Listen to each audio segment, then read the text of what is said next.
Diyos na makapangyarihan sa lahat. Maraming salamat muli sa panibagong araw na ito na salamat po muli, Panginoong Diyos, at muli pinagtipon mo ang bawat isa para, Panginoon, sa isang layunin na ikaw ay aming mapaglingkuran at sambahin sa Espiritu at sa katotohanan. At at the same time, Lord, ay makadaong palad ang bawat mga kapatiran sa dakong ito. At patuloy namin panalangin ang bawat isa na hindi po namin kasama sa mga oras na ito, Panginoong Diyos, sa fellowship. At saan man sila naroon, Panginoon, ay aming panalangin na patuloy mong Panginoon, katagpuin ang kanilang pangangailangan sa espiritual na aspeto.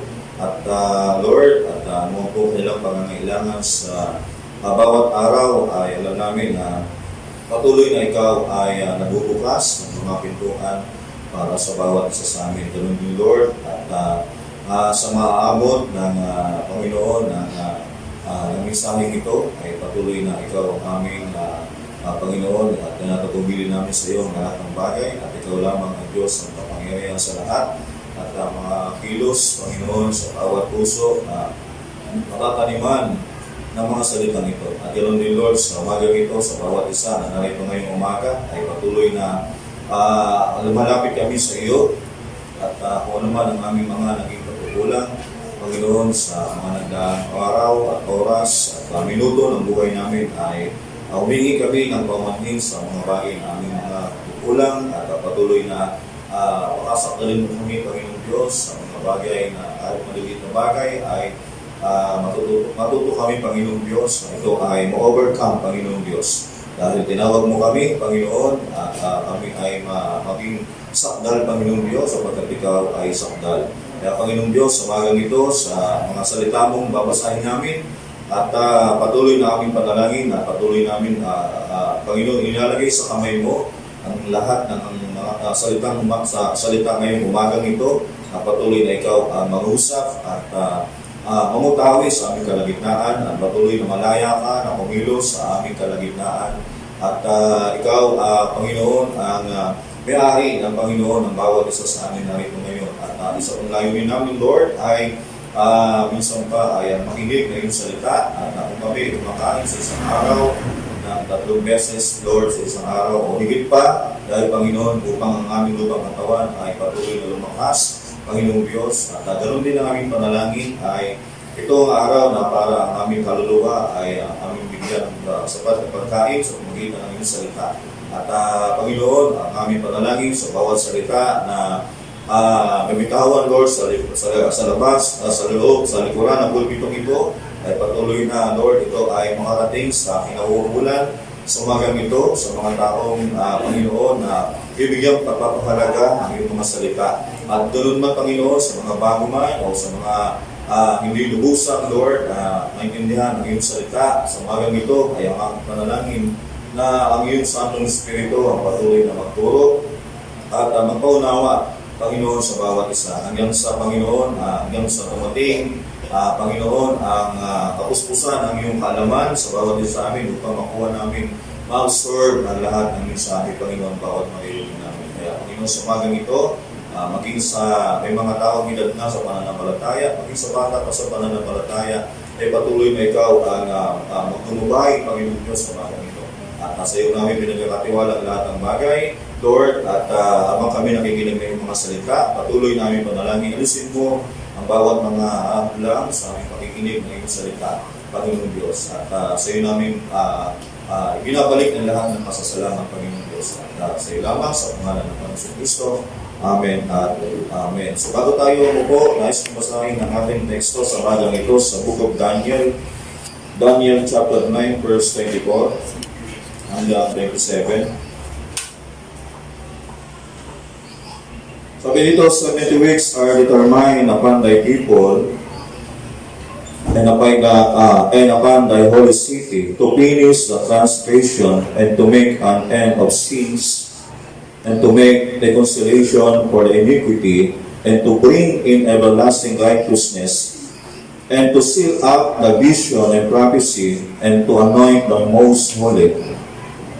Okay, 25. Know therefore and understand that from the going forth of the commandments to restore and to build Jerusalem unto the Messiah, the prince shall be 7 weeks, and 62 weeks, and the street shall be built again, and the wall even in troublous times. And after the 62 weeks shall Messiah be cut off, but not for himself, and the people of the prince that shall come shall destroy the city and the sanctuary, and the end thereof shall be with a blood, and unto the end of the war desolations determined. Last verse, and he shall confirm the covenant with many for 1 week, and in the midst of the week shall cause the sacrifice and the obligation to cease, and to pour the overspreading of damnation.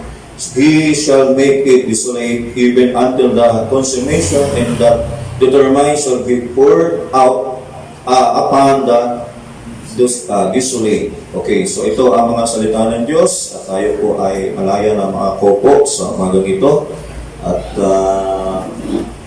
purihin ang ating Panginoon.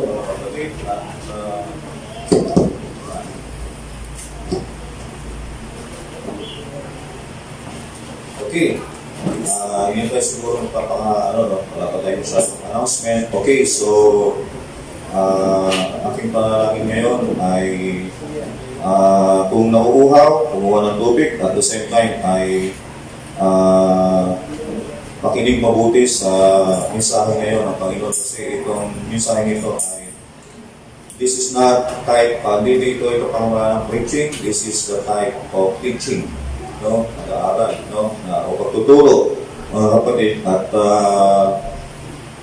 sisikapin natin sa tulong ng Panginoon na kumbaga dito, maipaliwanag ng mabuti at maunawaan hanggang sa pinaka bata pa sa pananampalataya ay maunawaan ang mga mensahe nito. Kasi nakikita ko, napapanahon ang bagay na ito, at putok na putok sa balita, nangyayari sa bayan ng Israel.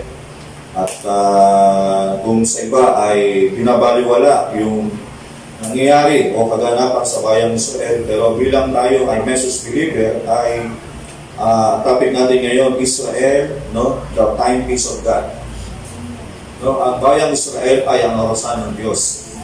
So sabihin, yun ang gusto kong malaman, bilang tayo ay message believer o isang naniniwala sa salita ng Diyos, ay ang Israel ay orasan nating mga Kristiyano. No? Kasi tayo ay, kung pag-aaralan natin ang salita ng Diyos, tayo mga hintil, tayo kasi ay mga hintil. Pag sinabi mga hintil, hindi tayo Hudyo. Kasi ang pinangakuan ay ang Hudyo sa lahi ni Abraham, tayo ay mga hintil. So tayo ay naligtas sa pamamagitan ng Ebanghelyo, ng Gospel ni Cristo, at na ang bayang Israel ay magkasala, no? Dahil hindi nila nakilala ang Messiah na si Jesucristo ay sila mismo ang napapako, at yun ang naging dahilan para ang mensahe para sa kanila, yung kaligtasan para sa mga Hudyo ay pansamantala itong mawala sa kanila, hindi naman nawala, pansamantalang mistap, pero lahat ng Hudyo ay ligtas, pero ang Ebanghelyo ni Cristo ay lumipat ito sa mga hintil, at kaya nga nagkakaroon ng pangangaral ng Ebanghelyo sa buong kinapal.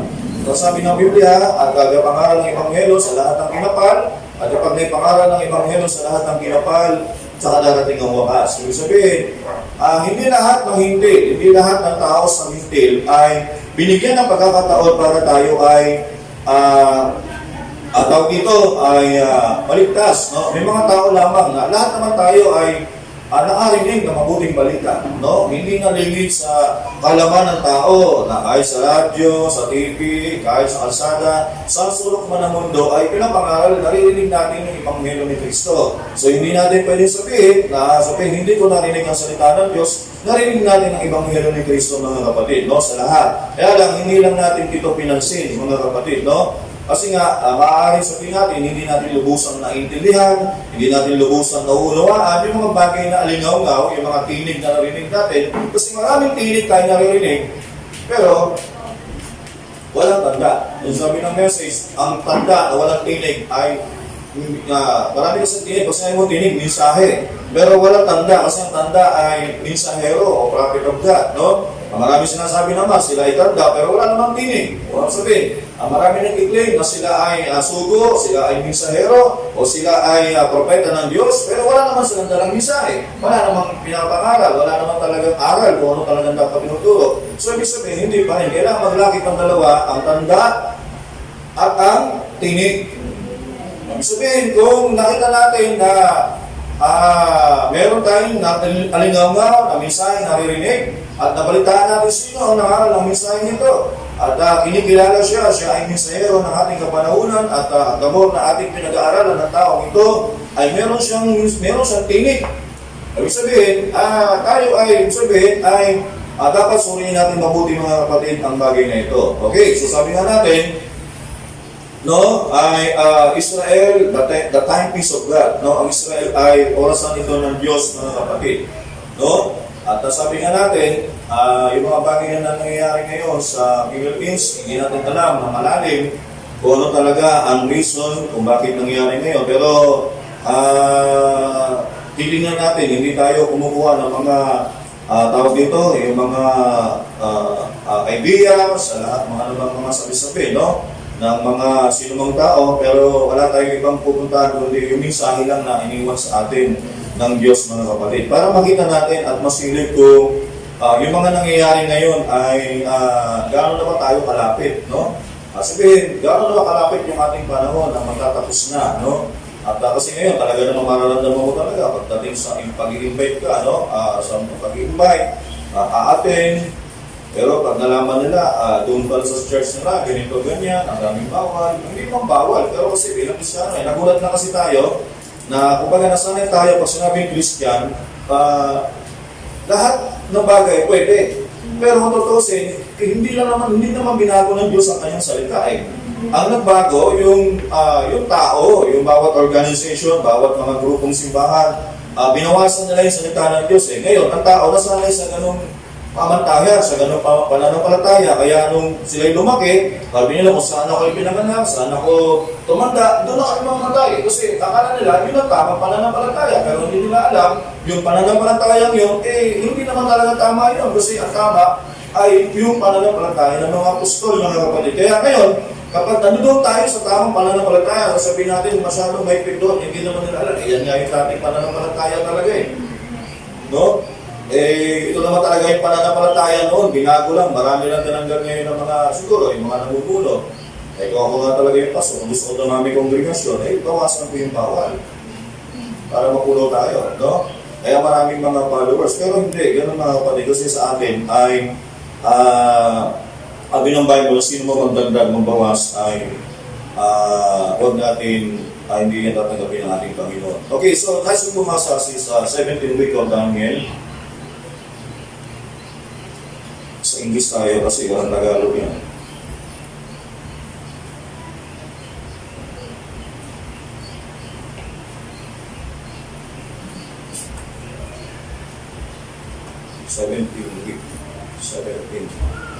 Sa lalabas ko. IE. Paragraph 53.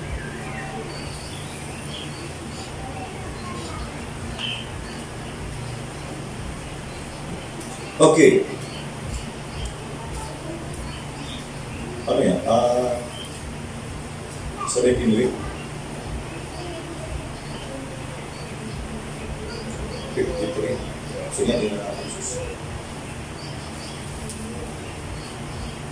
Okay, tama. Sabi nito, now my church here knows that all through the years, I always told you, if you want to know what day of the week it is, sabi niya, kung gusto niyo malaman kung anong, if you want to know what a day, kung anong araw, no? O petsa yan, the week it is, look at the calendar. So, tingnan mo yung kalendaryo sa literal, ha? But if you want to know the time we're living in, sabihin, kung gusto mo malaman kung anong oras na, sabihin panahon. Pag sinabing time, iba yung panahon. Anong oras na ngayon? 11:15, 11:10. Yun yung oras, literal. Kung anong araw, ano ngayon? May 23. Yun yung literal na araw. Pero pag inuusapan natin, no? But if you want to know the time, sabihin time, ang time na tutukoy dyan, hindi yan literal na oras. Sabihin kapanahunan. No? Kung sinabing kapanahunan, while living in, kung anong panahon na tayo nabubuhay, what's those due? O, tingnan nyo ang Hudyo. No, kasi, sabi niya, that's the only time peace. Kasi yan ang orasan. No, sabi niya, kung gusto niyo malaman kung anong oras na tayo, ano ng panahon tayo ngayon, kasi lumipat lang sa atin yung mensahe ng Diyos, yung biyaya ng Diyos, binigyan tayo ng biyaya.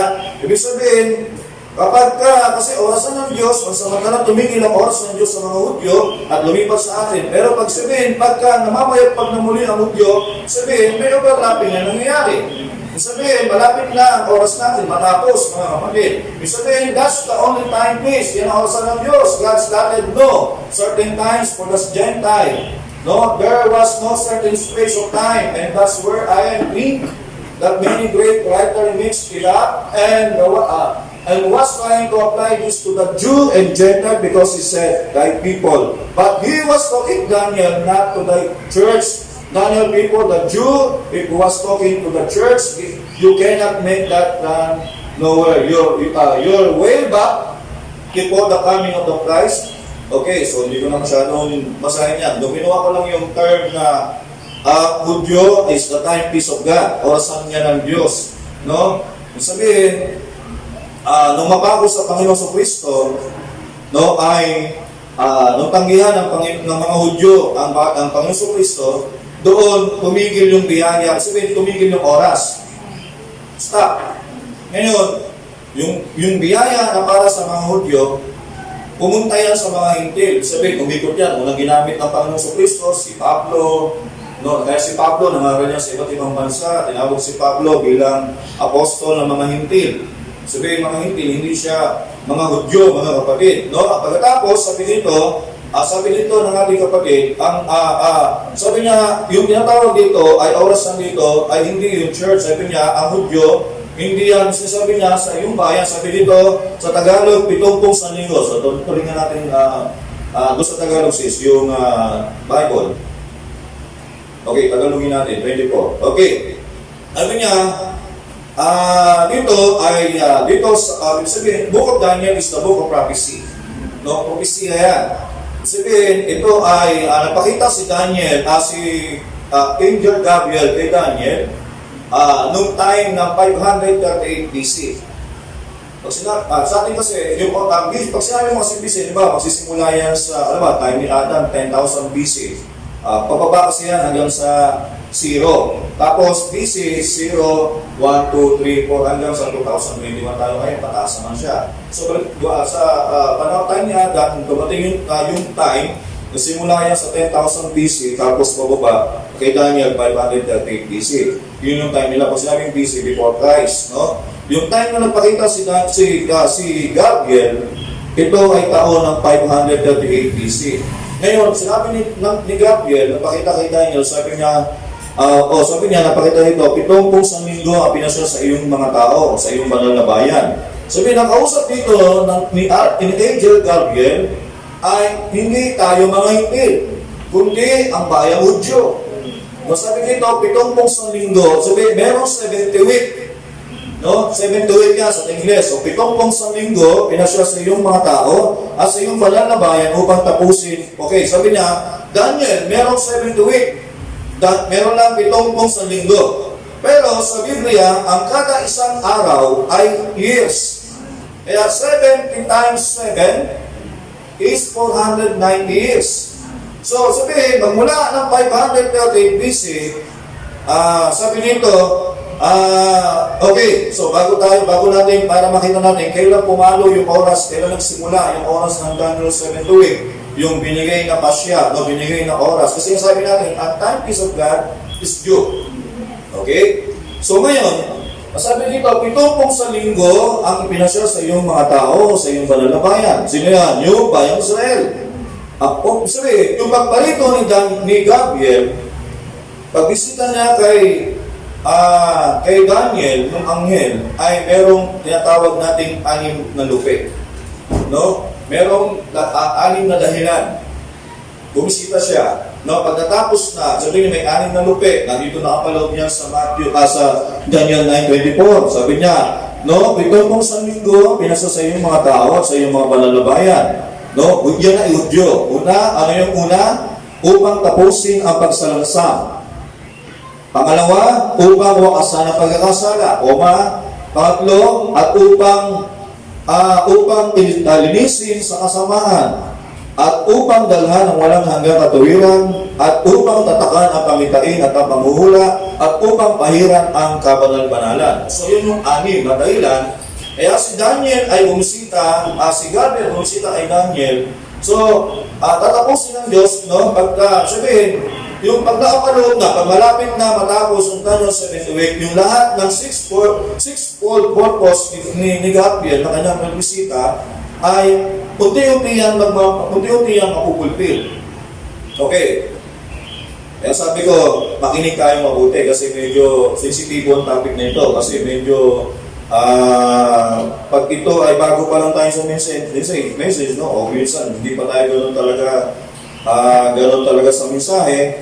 Medyo mahihirapan tayo mo naman. Pero sa tulong ng Espiritu Santo naman, alam ko na tayo ay tutulungan ng Panginoon. So, sis, tuloy muna tayo sa message, no? Sa Daniel 7th week ulit. Talong tayo doon sa paragraph 61. O sinabi ko kanina, 61. So, kanina sinabi ko, ang Israel is at the timepiece of God. Okay, so 61, sabi niya, now, let's outline Daniel's 7th week of weeks. Now, I might repeat here again, ministers of the gospel, if you disagree with this, all right. They are divided in 3 periods, as we find out in Daniel. 3 periods. Sabi niya, itong Daniel 7th week, nahati sa 3 yan. No? Yung saan ito nahati? Nagsimula ito, okay, are you listening? Kasi, yun nga, medyo sabi ko medyo isa ito. Pero hindi pwedeng hindi natin pag-usapan kasi nga, napapanahon to eh. No, napapanahon to sa ating panahon. Hindi ko din alam bakit ito ako dinala ng Panginoon. Pero, nung makapunta ako sa dulo, yung halos nang matapos ko ng basahin, doon ko nakita yung panahon, mga kapatid, no?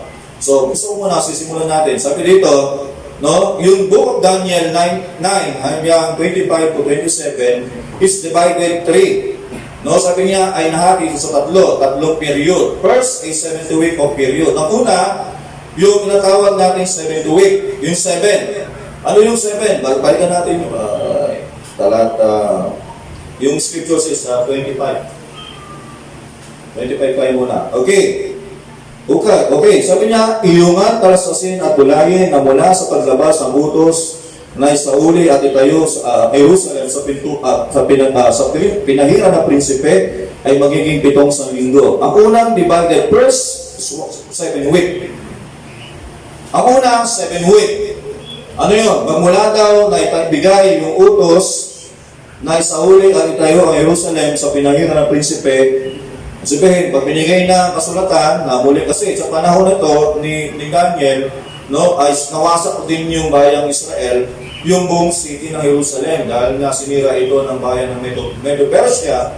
Sa panahon ito, sabi ni ng Gabriel, ay bibigyan si Nehemiah ng kasulatan, na isang kasulatan na itatayong muli, no, yung Jerusalem, sa loob, natayo ng Jerusalem, 7 times 7, ilan? Kasi sabi ko nga, bawat isang 7, 7 yan. No? Bawat isang araw, isang taon. No? 7 times 7 is 49 years. No? Sabi, yung 7 na yan, ang una, isang linggo. No? Kasi 7 times 7, 49 years yan. At yung pangalawang period, at 62 isang linggo. Sabi, mayroong pangalawa, mayroong isang 7, pangalawa, mayroong 62 weeks, 62 times 7, ilan? Mathematician. 62 times 7. 25. Ha? 40? Okay. Ako 183. 34. 434. O, sige, yung panahon. Okay. Yun yung pangalawa, isang linggo, tapos 62 weeks, at ito'y matatayo ulit na may nasa kota, sa mga tuwing bagay, sa mga panahong mabagabag. 26.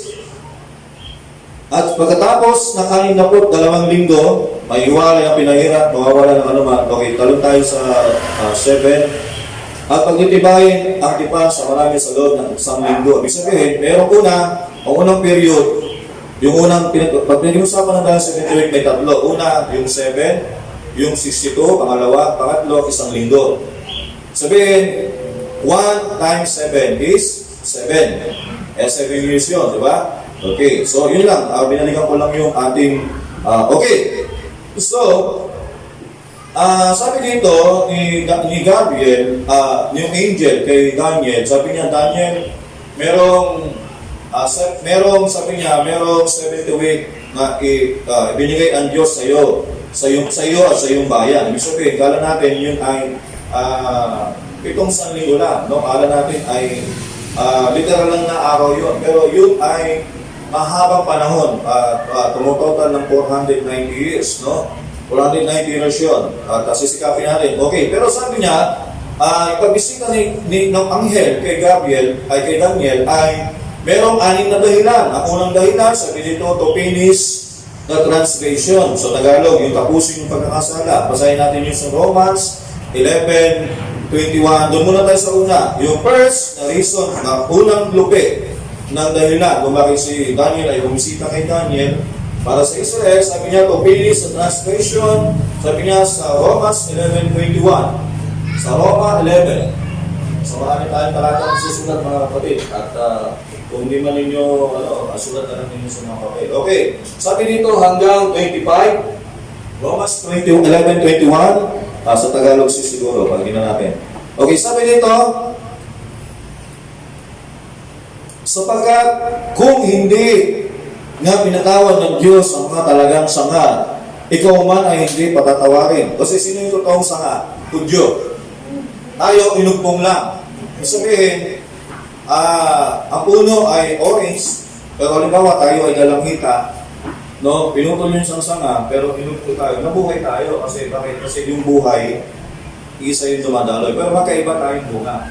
Iba ang bunga ng Hudyo, iba ang bunga ng dalandan.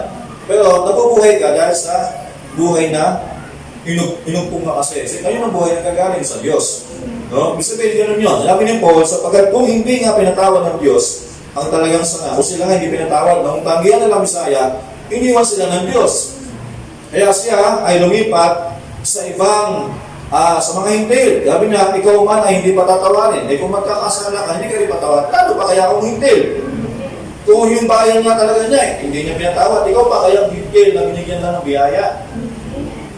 Ibig sabihin, pag sinabing we are living in grace, pag sinabing biyaya, pag wala itong kalakip o wala itong tinatawag natin na wala itong unconditional yan, di ba? Sabihin na pag binigyan ka ng Diyos, pag niligtas ka ng Diyos, hindi dahil sa mabuti ka o dahil sa tatanggapin mo siya, nakita ka ng Diyos before the foundation of the world. Sabihin niya, pag niligtas ka, narinig mo mensahe, mapalad ka. Kaya sabi, mapalad ka sa lahat ng kinapal. Kasi nga, nakatanggap ka ng biyaya.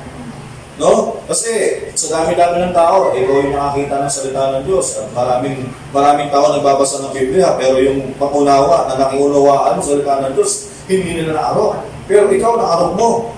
No? Na kahit anong basa nila, kahit anong pangunawa, hindi talaga nila pangunawa. Pero ikaw, ba't napakalinaw ng iyong pangunawa? Kasi nga, ang tawag niya, pinayaya ka. So yun isang bagay na mapalan tayo. Ngayon, ang tao kasi, ang Kristiyano, tumitingin kasi tayo sa material. Pero tandaan natin, bilang isang Kristiyano, ang pagpapala natin is spiritual speaking. Kasi Brad, okay lang ba maghirap? Hindi niloob ng Diyos na maghirap. Dapat, pag pinagpala ka sa spiritual, pagpalahin ka rin sa material. Dapat, literal type spiritual. Spiritual type is literal.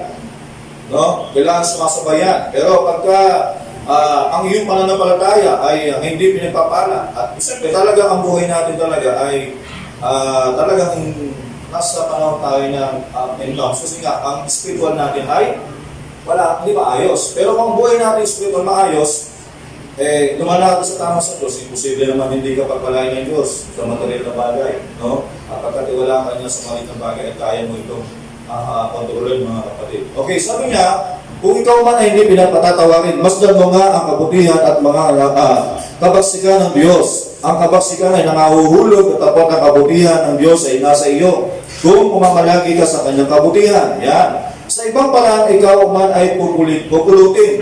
At sila naman, kung hindi mga sisilaki na hindi hindi pananampalataya ay mga kakasanib, sapagkat makapangyarihan ang Diyos upang sila isanib na muli. Sapagkat kung ikaw ay pinutulo sa talagang kulibong ligaw, at laban sa kahulihan, inanib ka sa mabuting punong ulibo, gaano pa kaya ang mga ito na mga talagang nagkasanib sa kanilang sariling punong ulibo? Okay, 25. Sapagkat hindi ko ibig, mga kapatid, na hindi ninyo malaman ang isang hiwagang ito, baka kayo'y mga marunong sa inyong sariling mga haka na ang katigasan ng isang bahagi ay mangyari sa Israel hanggang sa pumasok mga punuan ng mga. Basahin natin sa English to sis. Yan, itong verse na to. 25. Sabi niya, for I would not, brethren, that you should be ignorant of this mystery, lest you should be wise in your own conscience. Sabi niya, no? That blindness is part in happened to Israel. Sabi niya, ang kabulagan daw, no? Sa isang bahagi ay nangyari sa Israel until the fullness of the Gentile be come in. Sabihin, nangyari ang wala, hindi sila naniwala kay Kristo. Pinayagan ng Diyos yun ang mangyari yun kasi namalik sa isang bahagi sa kanila na hindi sila sa mapalataya. Kasi sabi niya, hanggang sa pumasok ang kapuspusan o kapuluhan ng mga Hintil, big come in. Ngayon sabi dito, ano ang purpose? Sabi niya, to finish transgression. Yung pagsalangsa. No? Sabihin dito sa unang bahaging ito, ang purpose ni Daniel, ang purpose nito, ang bayang Hintil, makapasok. So yun pala ang pagdalaw ni Gabriel kay Daniel na ang mga Hintil, wala naman talaga tayong kaligtasan. Kasi kung Hudyo pag-uusapan, wala tayong kaligtasan. Pero pumasok ang translation sa bayang Israel para tayo mga Hintil may hukom. Yun yung purpose. Pangalawang purpose, to finish the transgression. To make an end of sin. Upang tapusin ang kasalanan. Okay, tingnan natin yung book of Matthew chapter 27. Tingnan natin yung sinasabi ng Bible about dito sa mensaheng ito. Message ni Gabriel. Sabi niya, Matthew chapter 27, verse 21 hanggang 25.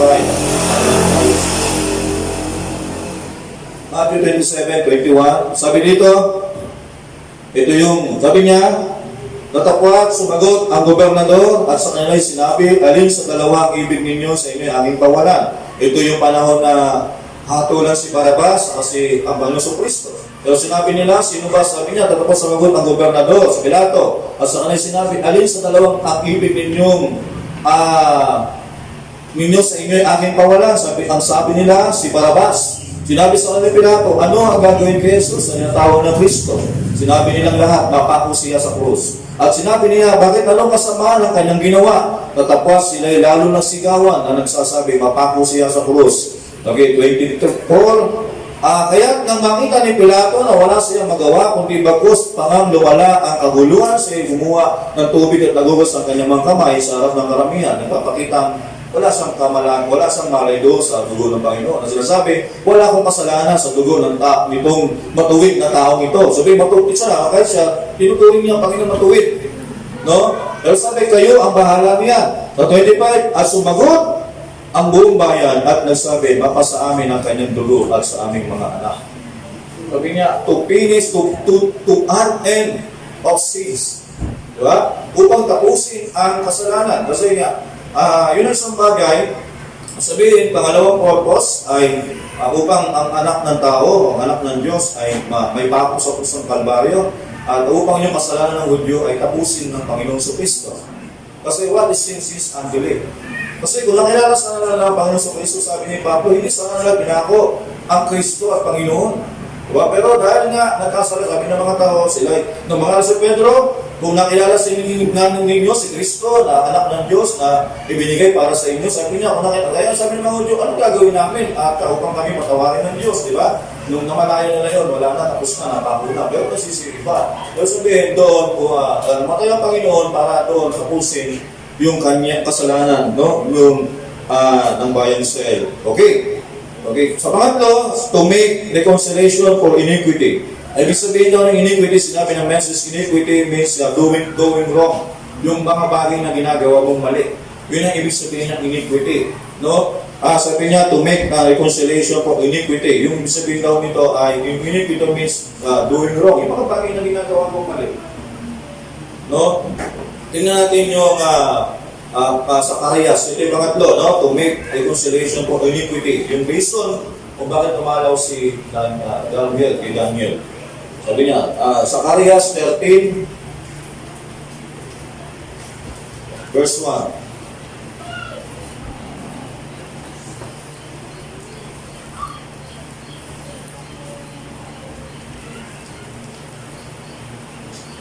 Walang ba tayo, Jesus? Jesus. 13, verse 1. Okay, sabi niya, sa araw na yaon ay mabubuksan ang isang bukal sa bayanan ni David at sa mga nananahan sa Jerusalem sa kasalanan at sa kaparumihan. Talon tayo ng 6 hanggang 7. Talon tayo ng 6 hanggang 7. Okay, so pagdating ng 6, sabi, at sasabihin ng isa sa kanya, ano ang mga sugat na ito sa pagitan ng iyong mga bisig? Kung magkakayoy, siya ay sasagot, iyan ang mga naging sugat ko sa bahay ng aking mga kaibigan.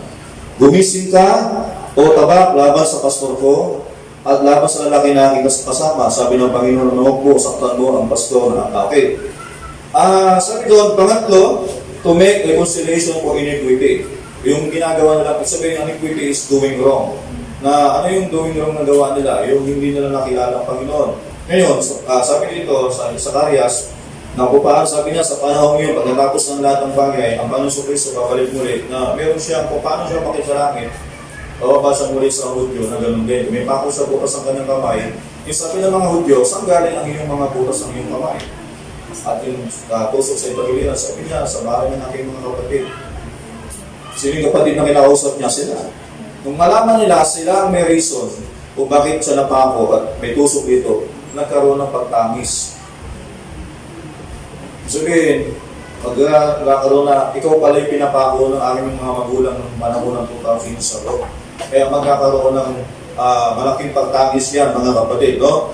At doon ay kasi hanggang ngayon, kahit ngayon pinatawad na ng Diyos ang mga Hudyo, pero hindi pa rin talaga totally na sila naniniwala kay Christ. Kasi alam nila kay Kristo, siya ay tawag dito, propeta lang ng Diyos, ibang bagay, dito siya. Kasi mas kinikilala ng mga Hudyo si Moses, mga kapatid, no? Pero pagdating ng Panginoon, pagkatapos ng lahat ng bagay na ito, ang Panginoon ay babalik sa kanila. At kung paano siya makiyak sa unang pag-akyat, sa muling pagbalik niya sa mga Hudyo, ay babalik sa muli. Kasi doon niya tatapusin yung mga doing wrong nila. Yung sabihin, yung mga iniquity nila, yung mga ginagawa nila, hindi nila paniniwala kay Kristo, doon ay totally magkakaroon sila ng patiniwala o paniniwala doon sa ating Panginoon Kristo. So, pang-apat, to bring in everlasting righteousness, no, upang dalhin daw ang walang hanggang katuwiran. Okay, sabi dito sa Revelation chapter 20 verse 1 to 3. Sabi ito, at nakita ko ang isang anghel na nanawag mula sa langit na may susi ng kalaliman isang malaking tanikala sa kanyang kamay. Siyempre, paano nga naman ipapangalat ang walang hanggang katiwiran kung hindi niya ibibilanggo si Lucifer sa loob ng 1,000 taon. Sabihin, para mangyari ang walang hanggang katuwiran, sa Revelation sabi niya, itong si Satanas, no, ay sabi, nakita ko isang anghel na nanawag mula sa langit na may susi ng kalaliman. Ano yung kalaliman? Bottomless pit. Sa English yan. Ano yung bottomless pit? Hell. Impyerno. Sa isang malaking tanikala sa kanyang kamay. At sinunggaban niya ang jargon. Ang matandang ahas. Sino yan? Siya ang Diablo. At Satanas, ginapos siya sa loob ng 1,000 taon. At siya ay ibinuli sa kalaliman at sinarahan at tinatakan nito si Babylonia upang huwag na magkaya sa mga bansa hanggang sa maganap ang 1,000 taon. Pagkatapos nito ay kakailangan siya ay pawalang kaunting panahon. Sabi nito, Daniel, no? Sabi niya sa the week of Daniel na pinasa sa iyong bayan. Sabi niya, pang-apat, No, ang purpose to bring in everlasting righteousness, na gusto niya nadalhin ang walang hanggang katuwiran ng Diyos sa ibabaw ng lupa sa panahon ng Revelation chapter 20 yan. Okay, tingnan natin yung Habakkuk chapter 2:14. So, tatapusin ko lang muna yung 6-fold purpose, mga kapatid. Habakkuk 2:14.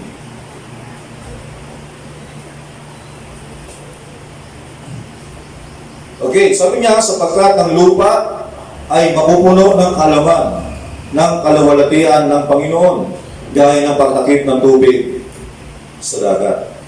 Ano yan? Salita ng Diyos, yung katuwiran ng Diyos. Ngayon, laganap ang katuwiran ng Diyos ngayon? Hindi.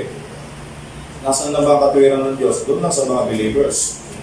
Di ba? Pero sa panahon ito, sa panahon ng sarahan, igulong si Satanas, no? Sabi niya sa panahon yun, sabi ni Habakkuk, sapagkat ang lupa daw ay mapupuno ng kaalaman, ng kaluwalhatian ng Panginoon, gaya ng pagtakip ng tubig sa dagat. Sa panahon yan, yung everlasting righteousness. So, kaya wala nang masama, wala nang pagpatay, wala nang pangangalunya, wala nang pagnanakaw. Kaya sabi doon, magtatayo kayo ng bahay, kahit bukas ang pinto, wala pang kasong pagnanakaw. Kasi sino magnanasa ng bahay? Wala kang magnanasa doon, walang magnanasa. No? Kahit may pinto ka sa loob ng bahay, walang magnanasa doon kasi nga wala na yung ganong espiritong pagnanasa. No, kasi nga, kumbaga, ang lahat ng tao sa buong mundo ay napuno na ng kaalaman ng Diyos. Kaya ang tao, pag punong-puno ng kaalaman ng Diyos, magagawa ba niyang pumatay? Magagawa ba niyang sumaksi sa mga bagay na hindi narapat? Magagawa ba niyang magsalita na hindi narapat salitain ng isang anak ng Diyos? Diba, pag nakakilala ka sa Diyos, ay ikaw nga lang na nakakilala sa Diyos, halos napupuno ka ng kalaman ng Diyos. How much more ang buong mundo mapuno, lahat ng tao, ng kalaman ng Diyos. Ibig sabihin, wala tayong dapat ibahala, di ba? Kahit nga, meron pa Mercedes-Benz dyan, hindi ka bukas ang kotse, at walang magkakahanap niya. Kasi bakit sino magnanasa, bakit ko gagawin sa kapatid ko yan, di ba? Pares na kami ng espiritu, pares kami ng buhay, pares kami ng ganito, no? Bakit ko gagawin yan? Meron din naman ako. Kung siya'y nagkagrabing kahit katawan, at ako meron man siyang bahay ng ginto, meron din ako. Bakit ko magnanasaan? Ang isang bagay na meron siya, di ba? Kasi ibig sabihin, bakit ngayon may mga patayan, may mga pagnanakaw, may mga sabihin ito, kinukuha ang mga bagay na hindi kanila. Kasi nga, hindi lahat ng tao dito ay merong kaalaman, no, ng ating Panginoon. Hindi lahat ng tao. Kung sabihin, nagagawa nila mga tao nyo kasi nga, no, dahil sila ay puspos din naman sila ng kaalaman ng tao ng Satanas. Pero dati nga panahon, sabi ng Biblia, napupuno tayo. Ang napakaganda nun, kasi yun naman talaga pangako ng Diyos. Sa Genesis 1:26, sabi niya ay sabi ng Diyos doon, lalangin natin ang tao ayon sa ating larawan. No? Sabi niya, nilalang sila ng Diyos ng lalaki at babae. Anong sabi ng Diyos kay Eva? Napakarami kayong paanakan. Pero nakapasok yung kaaway, nakapasok yung kasalanan. Kung nasunod lang sa mga plano ng Diyos, baka noong panahon hanggang ngayon, napunutan na ang mundo ng karunungan ng righteousness ng Diyos. Diba? So hindi, kaya lang hindi. So nabago yung kanyang plano. Pero hindi pwedeng hindi matupad ng pangako ng ating Panginoon. Okay? So, next, yung panglima, sana susubaybayan niyo ako kasi bago tayo pumunta sa tawag natin ay pumunta tayo mga kapatid. Okay, sabi niya, to seal up the vision, sabi niya upang tatakan. Yung panglima, upang tatakan ang pangitain at ang mga propesiya. Tingnan natin yung Daniel chapter 12. Yun yung pinaliwanag ng message mga kapatid. Pag binasa nyo yung Daniel 7-8, yun yung mga naman. No? Okay, so tingnan natin yung Daniel chapter 12, verse 4. Okay, sabi dito, ngunit ikaw, o Daniel, isara mo ang mga salita at tatakan mo maklat hanggang sa panahon ng kawakasan. Marami ang tatakbo at parot parito at ang kalaman ay lalago. Nang magkagayoy, ako'y si Daniel. Then tayo. Okay, nang magagayon ako si Daniel ay tumingin at narito nakatayo ang iba, dalawa, isa sa dakong ito ng pangpang ng ilog at ito isa sa kabilang pangpang ng ilog sa dakong yaon at ang isa na salita sa lalaking nabibihis ng kayong lino na nasa ibabaw ng tubig ng ilog hanggang sa kailan mangyayari ang wakas sa mga kababalagang ito.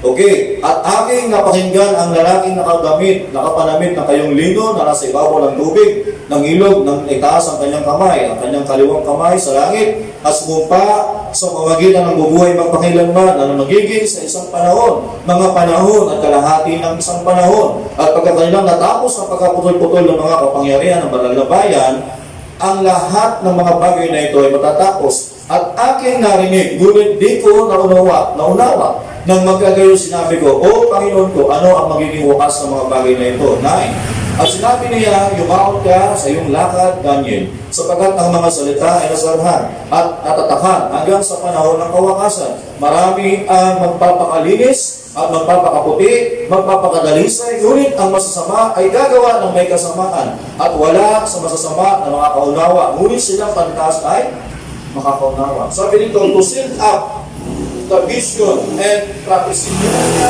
Sabi Daniel, isa na mo ang lahat, kaya nabuksan. Revelation 10. But in the days of the voice of the seven angel, kaya nabuksan ang mga propesiya at ang vision at ang pangitahin at ang panguhula ngayon. Sa misay, sa message of Yahweh. Ito pang-5, to seal up the vision and prophecy. Kapulpil ito sa time natin. Nakita natin yan, mga kapatid. Na yung tinatawag doon, ito yung mga tatak na nabuksa sa panahon natin na pinangaral ng seven angel. Nakita natin, nalaman natin na meron palang 7 church ages, na 7 seal, nalaman natin lahat na we are living in the anointing of flying eagle. No? Tapos sa panahon natin, ang Holy Spirit ay tempo ng Espiritu Santo. Mga kapatid, na tayo ngayon nandito ngayon at nalaman natin na ang mensahe ay hindi mo marinig yan sa ibang mensahe na ang mensahe ng Diyos ay nalipat sa mga hintil. Nalipat sa mga hintil. Kasi nagulat ang mga Hudyo. Dito mo lang narinig yan. Kasi bakit? To seal up the vision and prophecy. Kaya nabuksan yan. Sabi niya, Daniel, isa na mo ang hindi sa panahon ni Daniel, hindi sa panahon ni Paul, sabi niya, back in the days of the voice. Di ba, yun din yung nasa Rebel, ang laman ng Rebels of 27, yung pero tumungtong sa kanyang kanang paa sa lupa, at yung kaliwang paa sa tubig, tinaas niya kami, sino yung si Christ? Tapos sinabi niya, binigay niya yung binuha niya, aklat, binigay niya sa 7 angel. Di ba? Sa mensahero ng ating panahon. At yung mensahero ng ating panahon, ipinangaral niya kung ano ang laman ng propesiya o laman ng mensahe sa ating panahon. Kaya sabihin, ngayon sa panahon natin, kaya napulpil ang propesiya, yung ikalimang dahilan kung bakit bumisita si Gabriel kay Daniel to seal up the vision para buksan ang pangitain at ang propesiya. Kaya nabuksan niya, but in the days of the voice of the 7 angel, buksan niya sa ating panahon. Maraming mga hiwaga sa panahon natin. Sabi niya, all mystery. Reveal. Diba? Nabuksan niya sa panahon natin. Ngayon, pang-anim, to anoint the most holy.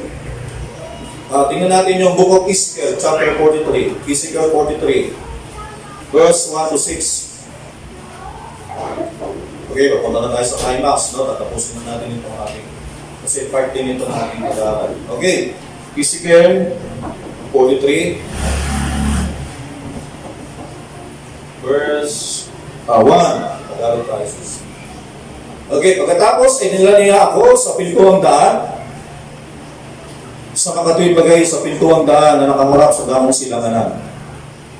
Sabi dito, to anoint, ang sabi ng panganin, to anoint o pahiran ang kabanal-banalan. Sabi niya, pagkatapos nila ako sa pintuang daan, si Ezekiel, sa makatuwid bagay sa pintuang daan na nakaharap sa damong silanganan. At narito ang kalawalatian ng Diyos ng Israel ay nanggaling sa damong silanganan. At ang kanyang tinig na gaya ng lagaslas na maraming tubig. At ang lupa ay nagningning sa kanyang kawalatian. At ayaw sa anyo ng pangitain na aking nakita, ayon sa pangitain nakita ko, nang ako'y pumaroon upang gibain ang bayan, at ang mga pangitain ay gaya ng pangitain na aking nakita sa tabi ng ilog, ng Zebal. At ako'y nasubasot. At ang kalawlatian ng Panginoon ay pumasok sa bahay, sa daan ng pintuang daan na nakaharap sa damong silanganan. At iminaas ako ng Espiritu at dinala ako sa lalong loob na looban at narito na puno ng palatihan ng Panginoon ng bahay. Kailan umalis ang Espiritu ng Diyos sa templo? Nung kapako ang Panginoon sa krus ng Calvary. Di ba? Nahapak yung templo. Napunit yung tabing. Ano yung pinapakita doon? Na ang Espiritu ng Diyos hindi nananahan sa kamagawa ng kami ng tao. Kasi nanahan siya doon sa katawan ni Jesus. Pero sa panahon ito, muling babalik ang kanyang Espiritu sa templo. Sa panahon na yan. To anoint, no? Upang daw pahiran ang most holy place. O most holy. Ngayon, sa book of Levitico, meron pa tayong ibang talata. Levitico chapter 8, verse 10 hanggang 11.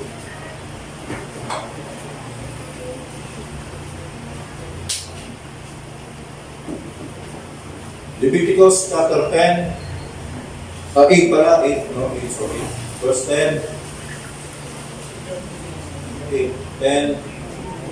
Okay, sabi nito, at kinuha ni Moses ang langis na pampangit at pinahiran ang tabernakulo at ang lahat ng nandoon at pinapaging banal. At winisikan niya ang ibabaw ng dambana na kapito at pinahiran ang langis ang dambana at lahat ng makasangkapan niyon at ang bugasan ng tungtungan niyon upang ariing banal. At binuhusan ng langis na pampangit ng ulo niya Aaron at pinahiran niya ang langis niya upang magpapagbanalin. Okay, so sa madaling salita, no, ay kasi ngayon sa Jerusalem, di ba, ang mosque ni Omar, doon. Sabihin, nawala na yung tinatawag nating original, yung Solomon Temple. Kasi nasira yan noong panahon ng 70 AD. Pumasok ang Muslim, tapos tinayo nila yung kanilang mosque. Doon din mismo kung saan nakatayo yung Jerusalem. Diba? Ay yung sinasabi ni Daniel na may isang darating na maninira. Nung sinira yung templo at nagtayo doon mismo sa ibabaw ng templo. So, kumbaga, sa pag-usapan natin sa pananampalataya, tawag doon, malaking kawalan yun sa mga Hudyo eh. Kasi mismo bakit templo nila yun eh. Kumbaga ito, papayin mo kayo, templo ng mensahe, tapos kisilahin to, kung saan tayo nagawain, magtatayo sa iba ng Katoliko. Kasi yung nakapahin sa inyo. Diba? Malaking insulto yun sa ating pananampalataya. Hindi ko naman pinanyasabi sa mga Katoliko, sa mga Katoliko. Pero, sana, sabi ni Madam, sa sistema tayo galit. Sinabi Katoliko, baka isipin yung tao. Hindi, system. Mahal natin ang mga tao sa Katoliko, pero galit tayo sa sistema. Diba? Sistema ang ating inaayawan. Kasi, pumasok kasi yung sistema eh. Diba? Kaya doon tayo galit tayo sa sistema. Hindi tayo sa tao galit ha? Sa sistema eh. Nililinaw ko lang. Ngayon, okay. So, yun, ibig sabihin, binanggit ko lahat ng anim. Yun yung purpose ni Gabriel na purpose na lahat ng anim na yun. No? Una, yung pinatawag niya na sabi niya, to finish the transgression, to make an end. Pangalawa, to make reconciliation of iniquity, to bring everlasting righteousness. Number 4, panglima, yung to seal up the vision and prophecy, nangyari ngayon sa panahon natin. Tapos, to anoint the most holy book, pagkakatayo ng muli ang templo ni Solomon. Doon muli, mababa ang mali ang Panginoon, no? Mananasa muli doon sa tabernakulo na yun. Kasi, yun yung pananahanan ng Panginoon kay Espiritu, na babalik muli doon para doon sa panahon na yun. Okay, so basahin natin muli sis. Talon tayo dito sa paragraph 64. Doon naman tayo sa Daniel 78. 64 paragraph tayo. Okay, sabi nito, so now I got some writing here that I'd like to read to you as we go by now. Sabi niya, the going forth of the commandment. Okay, natapos na yung 6 purpose. Sabi, nalaman natin yung ano na dahilan kung bakit bumisita ang anghel. Binigyan ng Diyos ang bayang Israel ng 70 week o 490 years lang ng Diyos. Kasi meron dahilan, may 6 na dahilan ng Diyos, ang Diyos kasi gusto niya tapusin yung 6 na yun. No? Okay, so sabi niya dito, ang binabasa natin dito yung verse 25 ng Daniel. So sana nasusundan niyo ako mga kapatid, no? Sa inyong Biblia, na yung ating pinag-uusapan ngayon, yung going forth, yung binabasa natin English, ito ay nasa verse 25. Okay, basahin ko, the going forth of the commandments, nung ilabas daw yung utos to rebuild Jerusalem, which was on 14th day of March. Ito daw ay March 14. If any day of you want to put that down in the Hebrew, you will find called Nisan. Sa Hebrew, ang ibig sabihin ng March ay Nisan. Sa Hebreo, ang buwan ng March ay sa kanila, Nisan ang ibig sabihin niya. Kalendaryo nila, Nisan. No, kasi ang April sa kanila ay Abib. No? Abib yan. Okay, sabi dito, which means March. Ibig sabihin ng Nisan is March. The issue was given, no, on the March day. Binigay yung kasulatan sa panahon ni Nehemiah, no, sa Book of Nehemiah. Pero huwag na natin basahin. Okay, kailan nangyari yun? Yung panahon ng 445 BC. No, doon nagsimula yung Daniel 70 week. Sabi niya kasi, nung mula, ibigay ng kasulatan at may tayo yung templo. Sabi niya, the 14th day of March, sabi niya 445 BC, the issue went forth to rebuild the temple. Sabi niya, you understand it as you people have read the scriptures until it was completed. It taking 49 years to complete the temple and the city, to rebuild it. It was the Bible said. Here, Daniel speaking of the angel to Daniel God. Sabi niya, natapos daw, sabi niya, natapos yung ng panahon na kailan nilabas yung utos, 445 BC. Nung binigay yung kasulatan, tinayo yung templo, inayos yung city, ilang taon natapos? 49 years. Kasi 7 times 7 is 49 years. No? Yun yung unang 7. Okay, basahin natin muli yung kasunod, 479 paragraph hanggang 80. Okay, yun yung unang yung unang period. Sana huwag nyo nakalimutan yung binanggit ko kanina. Yung sa Daniel 70 week, may 3 period. No? Una yung 7. Isa, tapos na. Yung nilabas na yung kasulatan. Okay, paragraph 79.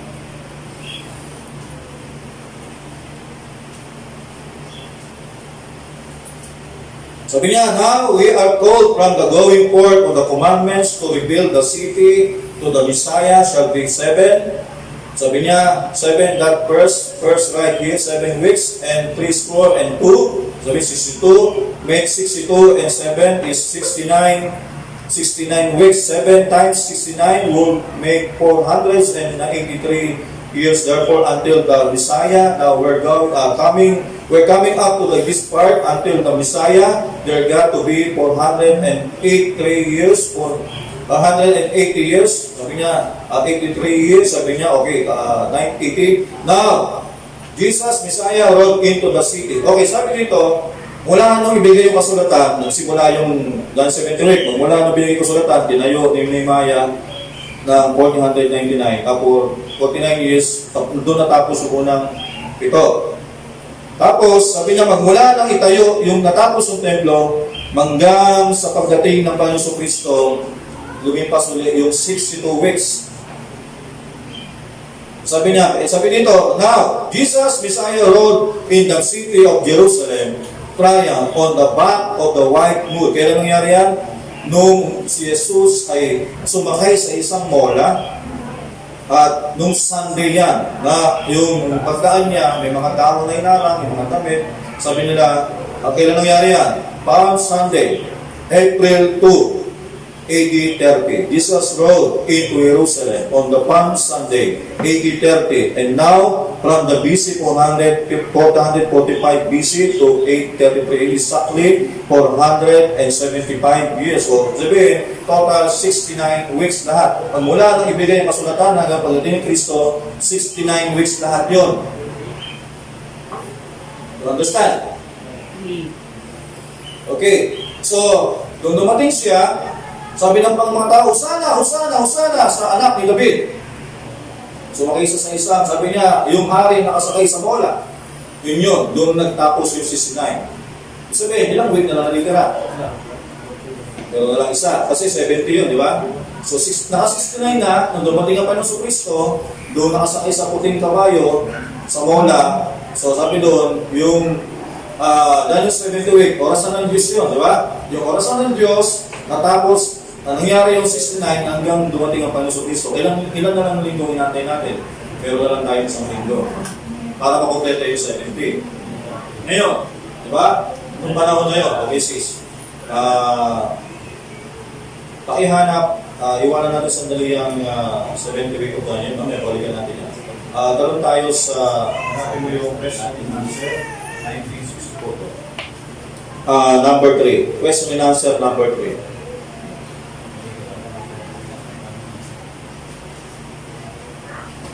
Number 3. Ask mo. Hanapin mo yung number 3. Diba? O yun. Hanapin mo yung 296. 296. Okay.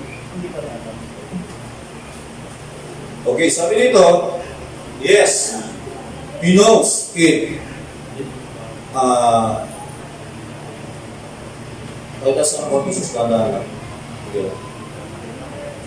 Hindi ko kukunin lahat yan kasi meron ako. Dito lang. Yan. May tanong dito. Okay, Brother Branham, when you gave the message on the 7th church week, o 7th week of Daniel, I believe that you mentioned that the full last week, o yung sabi na inantay niya yung 1 week na lang, pinag-usapan natin ngayon.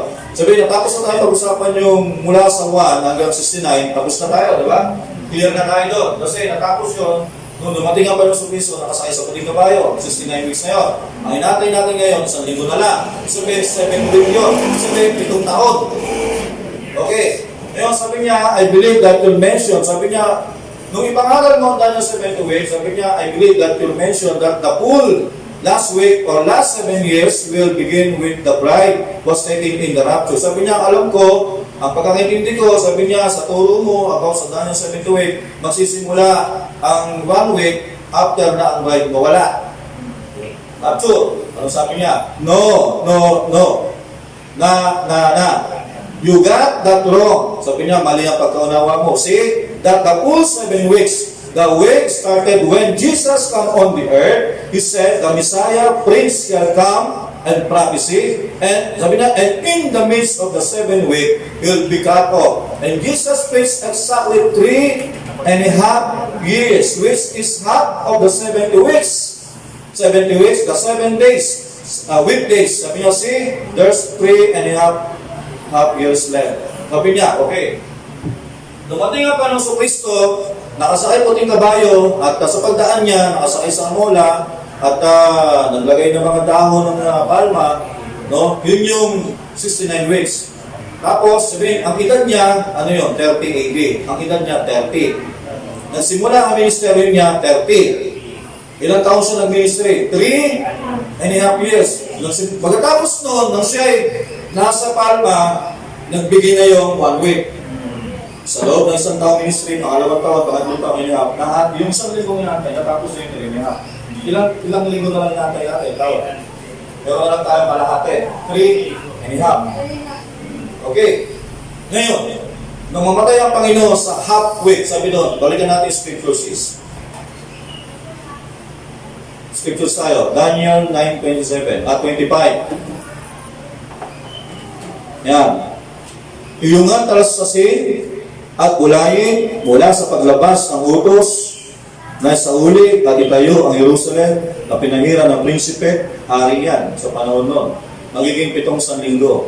Matatapos yung 60. Sabi niya, at 62 sanlinggo, sabi, merong 7, ito 7 sanlinggo, at merong plus 62, ilan? 69. Ito'y matatayo ulit na may lansangan at kuta sa mga timbagay sa mga panahon na mabagabag. Okay, 26. At pagkatapos ng 62 sanlinggo, yan, pagkatapos, ilan yan? 69 na bali. May hiwalay ang pinaghiran at mawawala ng anuman at gigibain ng bayan at santuaryo ng prinsipeng darating at ang wakas na yun sa magitan ng baha at hanggang sa wakas ng pagkaroon. Okay, 27. Sabi niya, at pagtitibayin niya ang tipan sa marami sa isang linggo at sa kalahati ng isang linggo ay kanyang ipatitigil ang hangin at alay at sa pagpak ng kasuklang-suklay baruan sa kanyang manin hanggang sa wakas. Tingnan natin sa English kasi may kulang na salita. Okay, 27. Sabi niya, and he shall confirm the covenant with many for 1 week. Sabi niya, and in the midst of the week, he shall cause the sacrifice and the obligation to cease. And for the speaking of the mention, he shall make it desolate, even the consummation that determines will be poured upon the... Pag nakita natin sa 26 yan, yung maaalis yung pinahiran, prinsipeng pinahiran, na hindi niya kagustuhan. Ibig sabihin, mawawala yung alay. Ibig sabihin, sa kalahati ng isang linggo, ibig sabihin, natapos niya yung 3.5 weeks, sa kalahati ng isang linggo, ang prinsipe may hiwalay. Ibig sabihin, hindi sa kanyang sarili, kasi binatay nga siya.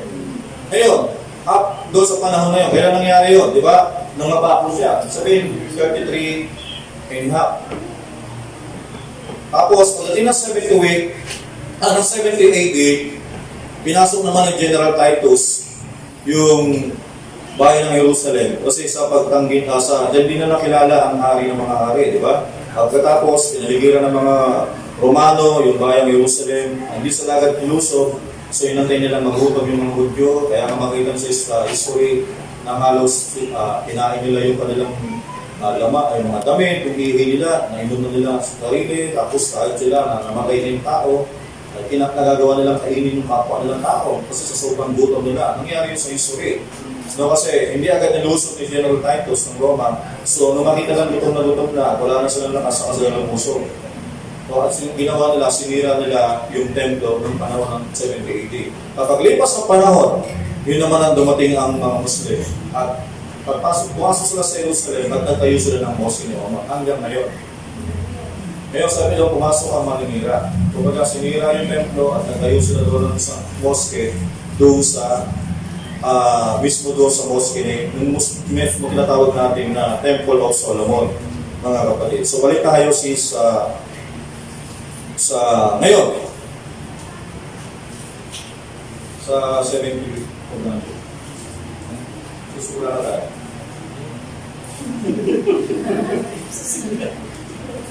Magkano ba kayo magsimula na tayo? Okay, sigasan pa lang yun. Okay.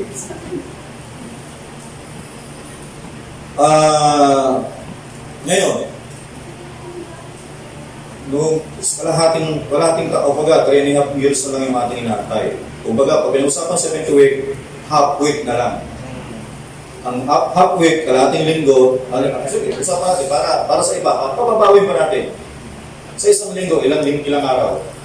Ito, ano ang kalahati ng linggo? Kaya nga tinatawag natin yung Merkulis week. Kaya nga tawag sa Wednesday, kaya pa yung meeting nyo? Kailan yung meeting nyo? Kung sabi yung Wednesday, sige yung week. Kasi ang mid, kalahati ng linggo. Kaya nga tinawag ng mid-week, sabihin kalahati, ano makalahati sa linggo? Kasi ang unang araw ay linggo. Alam nyo, Lunes. Diyan kayo mali. Ang unang araw talaga, tingnan yung kalendaryo, Sunday. Basta Biblia, ang tawag na Sunday is first day. Second day is Monday. Tapos, Tuesday is third Sunday. Kailan yung fourth? Wednesday. 5, 6, 7. Kalahati. Wednesday. Midweek yung Wednesday. Diba? Sabihin, sa 7th week, sa kalahating taon, sa 7th week, pito na lang, 7 taon, natapos na yung 7 taon sa ministeryo ng Panginoong Kristo. Ngayon, nang mamatay ang Panginoong Kristo, start ang orasan ng Diyos para sa mga Hudyo. Doon naman binigyan ng Diyos ang pagkakataon ang mga hintil. Tayo. Kaya, kayong mga young people, o kayong mga bago, o sino man sa atin, huwag din yung walang bahala, kaligtasan, ibinigay ng Diyos sa atin. E sabi ng Biblia kanina, kung ang totoong sanga, puno, ay hindi pinatawad ng Diyos, gaano pa kaya yung kinugtong lang? Kaya kung narinig ko ang isang ito, huwag tayong mapatumpik-tumpik. Dapat naintindihan nyo kung anong tayo ng isang hintil. Kasi ang isang hintil, binigyan lang ng pagkakataon. Huwag nyo ipagyabang. Kung ako, hindi ako magyayabang kasi ako, hindi ako. Binigyan lang tayo ng pagkakataon. Huwag mo sayangin. Sabihin, pag binigyan ka ng Diyos ng isang pagkakataon, huwag mo sayangin. Gamitin mo. No, kasi bakit? Binigyan ka lang ng pagkakataon eh. Kasi ang totoo naman may-ari nito, ang Hudyo. O ngayon, magpasalamat tayo. Sabihin natin, Panginoon, maraming salamat kasi kung hindi nabulag ang mga Hudyo, kasi alam mo, bakit nabulag ang mga Hudyo, para ang Ebanghelyo ni Kristo mapunta sa atin. Ngayon, nagkaroon tayo ng 7 kapanahunan ng Efeso, Smyrna, Pergamo, Thyatira, Sardis, Philadelphia, at Laodicea. At nabubuhay tayo sa panahon ng pang-7. Ngayon, sabi ng Laodicea, sabi dito na kumakatok ang Panginoon sa Kristo sa Lord Iglesia. Ibig sabihin, sabi niya, sinasabi mong ako'y mayaman, sinasabi mong ako'y hubad, sabi mong mayaman, sabi niya, hindi na kailangan mo, sabi niya, pero hindi mo ilam na ikaw ay bulag. Sa lahat ng kapanahonan sa 7 church ages, ang Laodicea lang ang tinukoy na bulag, hubad. Ano yan? Ibig sabihin, kung paano ang Hudyo, hubad noong unang panahon kay Kristo, hindi na nakilala, bulag sa katotohanan, yung kalagayan natin ngayon, yun na yung oras. Ano ibig sabihin yan? Tatapos na. Natatapos na oras natin. Sabihin, ang biyaya ng Diyos, meron lang almost 2,000 years ago. Pili mo, almost 2,000 years ago, mahabang panahon, tinigil ng Diyos ang orasan ng Panginoon. Kaya nga, bakit sila'y pinapakawalan ng racket? Tinitiis ng Diyos yun.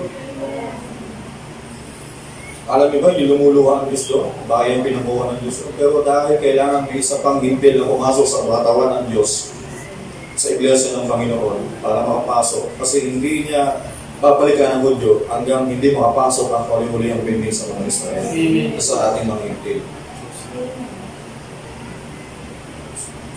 Bakit kung tayo ng Hudyo? Hindi po tayo dito. Hindi mo alam, pinapakawalan ng Israel na. Tapos tinamaan tayo dito. May mga lugar sa iba't ibang bansa na sabi ng mga nababalitaan ko na wala silang peace of mind, wala silang kapayapaan.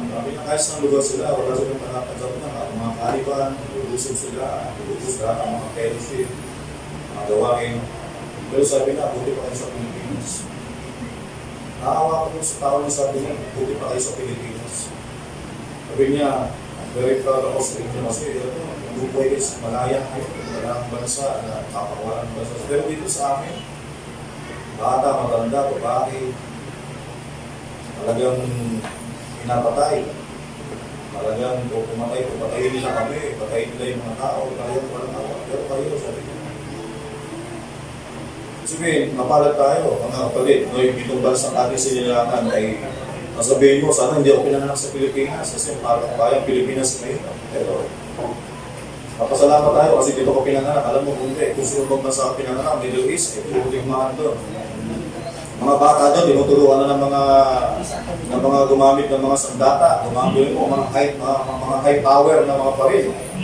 Pero dito, isimba nga lang tinuturuan tayo magsimba malapit tayo sa Panginoon, ayaw natin Pero doon, bata pa lang sila, 2 taon, pinapagamit na sila ng high power yun. Pag binoresolve, lipat yung bata Pero kailangan nilang pag-aralan kasi kailangan nilang ipagtanggol yung sarili nila. Kasi nga, yung mundong ginagalawan nila ay iba sa mundong ginagalawan natin. Pero yung sabihin, damot na, pili mo, pinagpala tayo ng Diyos, napalag pa tayo sa bansang Pilipinas dahil napakaluwag natin at hindi natin nararanasan nilang mga kapatid. Pero yun nga sinasabi natin, kasi nga ito ay biyaya ng Panginoon. At sabihin, tingnan mo, bakit mo sinasabing itong panahong ito ay bulag na at tawag nga sa Laodicea, maligam-gam na Kasi bakit? Ito na yung kondisyon ng spiritual ng Laodicea. Ito, sabi nga, minsan dito ang tawag dito, biliba dito, minsan mainit, minsan malamig. Yan ang kalagayan ng Kristiyano ngayon. Yan ang kalagayan ng end-time message ngayon. Sara sa init, sara sa lamig. Minsan, mainit. Napakainit naman pag mainit. Pero, bigla din lalamig. Pero sabi ng Diyos, ayaw ko ng malamig, ayaw ko ng malahininga. Gusto ko, kung mailamig ka, mapakalamig ka na. Kung mainit man, makainit. Tuloy-tuloy lang. Hindi yung mixed up tayo. So ngayon, ano pinapakita nito? Sabihin, sa 7 church ages, dito sa sukat ng isang taong sakdal. Sa panahon ni Pablo, yung pula. Sabihin natin, isipin na lang natin, yan yung mga believer ng panahon. Hanggang sa dumating yung pangalawang panahon, kumunti na lang yung mga naniniwala. hanggang sa panahon ng Laodicea. Ito, violet. Ngayon, kaya nga dito, konting-konti na lang mga naniniwala dito sa mensahe. Kasi bakit? Kasi pag akala nila, ganun lang ang mensahe. Pero pagka pinag-usapan natin ng mensahe, habang tumatagal tayo ng tumatagal, no? Kumbaga sa matibay. Minsan, pag may mga ugali tayo na ayaw pa natin maalis, hindi ka tatagal sa message. Kung may mga bagay na ayaw mo pa rin tanggalin sa mundong ito, hindi ka tatagal sa mensahe. Yan yun, mga kapatid. Pero dito, sabi nga natin ito, matibay. Kaya minsan, mag-invite ka, natanggapin nila, ganda ng gawain. Pero pagka merong narinig, nakinahin pala na yun, hindi masanas. Hindi naman talaga eh. Sabi nila, ano pala nangyari? May nangyaring sexual. Naku, yung paliwanag nila, sexual na nangyari. Naku, kumakapul ko yan. Tingnan mo. Hindi nila naiintindihan talaga. Alam mo bakit? Kasi nga, hindi talaga nila maintindihan. Naku, meron silang mensahero doon. Naku, mga bulaan yan. Diba? Pero, yun nga. Pero tingnan mo. Yun ang sinasabi natin. Sabihin, nasa na tayo mga kapatid? Sabihin, hindi lahat ng Kristiyano mahingit. Kaya minsan,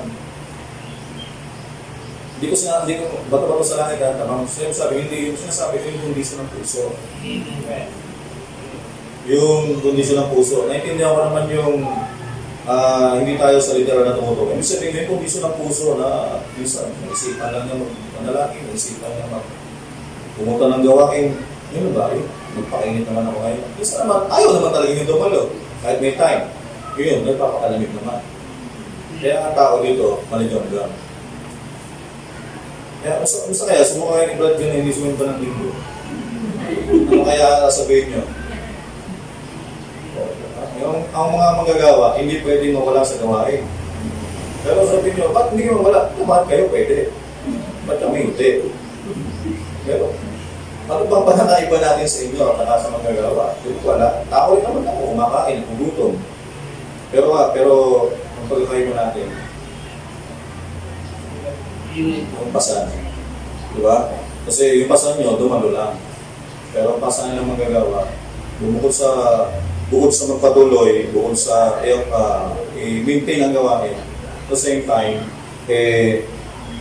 patuloy, hindi lang yan, hindi lang i-sustain yung gawain, kundi marami pang mga bagay. No? Sabihin, trabaho mo naman yung Brad eh. Yes. No? Tama naman yun. Yung mga doon na sinasabi natin. Pero sabi nga natin, pero isa lang katawa, pero binubuta yung maraming bahagi. Iba-iba matungkulan natin. So, yun lang mga kapatid. No? Sabihin, yun ang isang bagay na papakita dito ang ating panahon ay kasi ano tayo eh. Andito tayo sa climax. Kaya ko ito dinadahan-dahan kasi sa climax na tayo. Ngayon, dinadahan-dahan ko ito kasi gusto mo sabihin, yung oras natin, ang panahon kinabubuhay natin, andito na tayo sa masyadong napanganipis na. Na oras, hindi ko alam kung kailan, oras, araw, taon, ay dumating ang rapture. Kasi, hindi darating ang bulang ng 3.5 years pag hindi dumating ang rapture. Kasi, maudatutin mo ng rapture bago yung kalahati ng 3.5. Kasi, yun na yun. Kaya lang, yung sinasabi ko, yung pag-agaw ang inaantay. Ngayon, balik tayo sa Scandal 78. Sa paragraph 166 hanggang 169. Okay, ilang mo na lang ba, mga kapatid, pag-isa nyo na lang. Okay, now, and in the middle of the week, sa kalahati, the middle of this Jewish week. Kasi sa Udyo naman talaga yan eh. Kaya nga, ang Daniel 7th week is God's time peace natin yan, orasan. See, thus 3.5 years, the Antichrist, the prince that is to come. And remember, he comes out of Rome, the prince that is to come, what is he? A pope.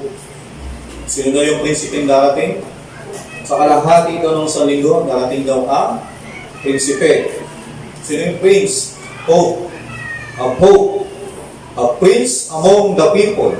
Sino nang lagay sa kanya? Tao. Para siya maging hari. No? That is to come. There's rise up the Pharaoh who does not know Joseph. No? Now, Protestants say, well now, that is, but just a minute. We find out that the Protestant as an organization makes a confederation of churches, an image to the beast, and go right with them.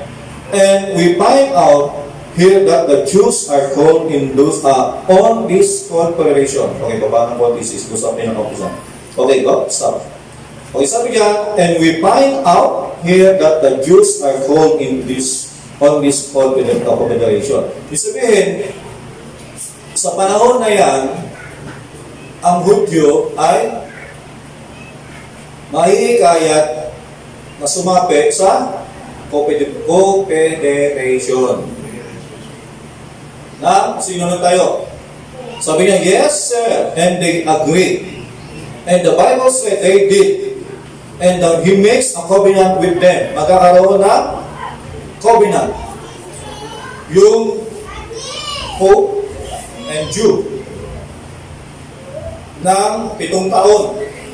Okay, tinawin ko mabuti. Sabihin, pag nagkaroon ng covenant ang Jew at ang Rome, ang Pope, hindi ito kasama doon sa 7 week sabihin, naglagay sila ng covenant, kasi kasunduan. O meron tayong kasunduan 7 taon. Iba pa yung sinasabi kong 7 taon ng covenant ng Antichrist, si Pope, at saka yung Jew.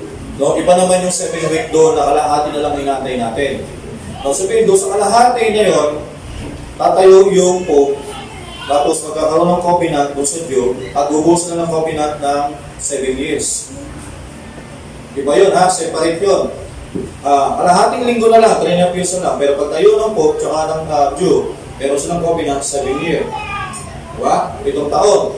Okay, in the midst of 17 week, we pray the Antichrist. Sabi sa kalahati. Sabi pagkatapos, sa kalahati lang natin, we pray the Antichrist pray this covenant with the Jew, like people why. And we read in Revelation 11 that I sent that 11, Revelation 11, 2 witnesses yan, pinatay ng Pope, di ba? O sabihin, kaya nagalit yung sinira ng Hudyo yung covenant nila kasi pag pinatay nila yung 2 propeta. So doon nag-break ng Rome yung kanilang covenant. Okay, so paragraph, sisalan tayo ng 177.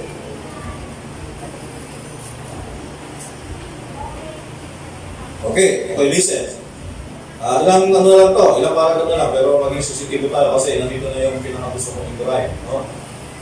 Sa haba-haba ng pinaliwanag ko, pero dito lang talagang punta ko. Kasi bakit? Kasi nga, ito yung panahon eh. Kasi kahit naman talakayin natin yung magmula doon sa itayo, yung kasulatan, bigay kasulatan, tama naman eh, pero tapos na yun eh. Tapos hanggang doon sa 69, nung si Jesus ay dumating sa mola, bagaman maganda pag-usapan, pero tapos na rin yun eh. Pero pinag-usapan natin, yung kalahati. Diba? Kasi yun yung maganda, kasi yung tinapangan natin. Ngayon, but now watch, and set up to this, that daily worship and sacrifice, yung araw-araw na pag-worship at sacrifice nila, kasi ang mga Hudyo, araw-araw yung nag-worship at saka nagsasacrifice. Yun yung kanilang kinakasanayan sa Lamandipan. Will come back into the city. Pero babalik yun when the temple is rebuilt. Ibig sabihin, pag natayo na uli ang templo. Kasi sa Daniel, sinira, sabi niya, at ang maninira ay darating. Sinira yung templo. Ngayon, sa kalahati na lang, bago mapulpil yung kalahating linggo, una, matanda, kailangan ma-rebuild ang templo. First, the rebuilding of the temple. Kasi sabi sa Amerika, ako mamaya na siguro. Okay, sabi dito, will come back into the city. Yung araw-araw na worship nila at nag-aari sila ng sakripisyo, yung mga lamb, mga ox, Sabi niya, will come back, babalik na uli yun into the city. When the temple is rebuilt, saan i-rebuild? Doon sa Mosque of Omar. Diba? And this priest that's to come in the middle of this week will break this covenant, will break the covenant niya sa Udyo, and do away with the sacrifices. It said, hail, scatter it. And what he'll do, and still last on still the consummation. Okay, hanggang 80 tayo, 180. And notice the overspreading of the abomination to make desolation. The overspreading of the abomination. What is it of abomination? Filthiness, karumihan. See, to make desolate. What is that? To do away with. The overspreading of this, to do away with that. See, the overspreading of the Roman power. To conquer all the sleeping virgin. Sino sleeping virgin? Methodist, Baptist, Pentecostal, no? Jehovah Witness, Iglesia ni Cristo. Yan yung sleeping virgin. Sabihin, ligtas din naman yan, pero tandaan sa tribulation, sabi niya, next, Jews, and all Roman or will won't be nothing. He break his covenant in the middle of the week. No? Overspreading of the abomination, it was the abomination of Jesus, time when Rome is come over there with their propaganda, is will grow again, ill abomination again to the church.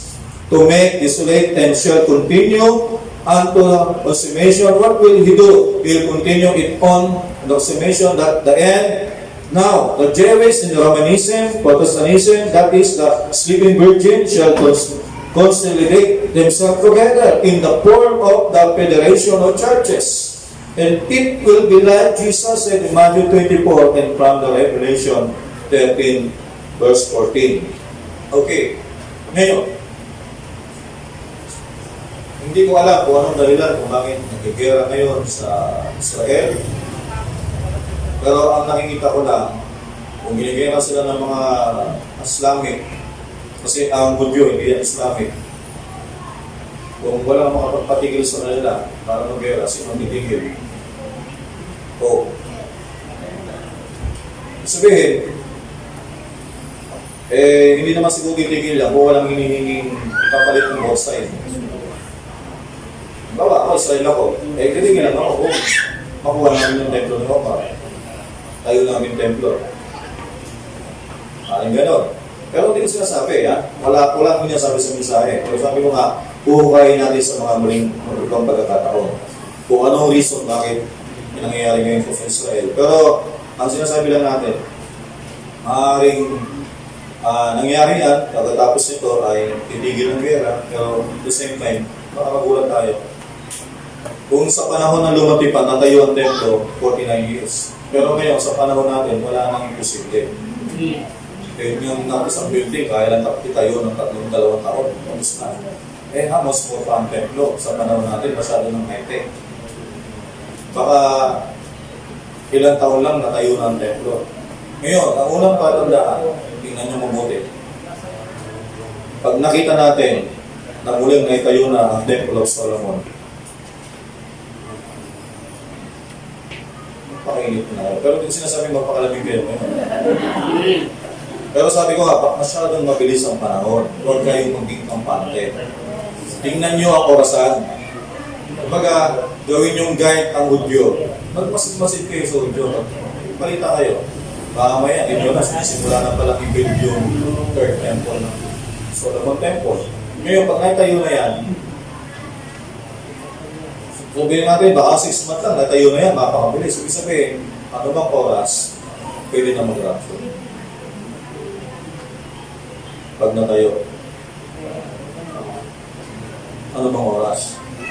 Okay, next. So, 183.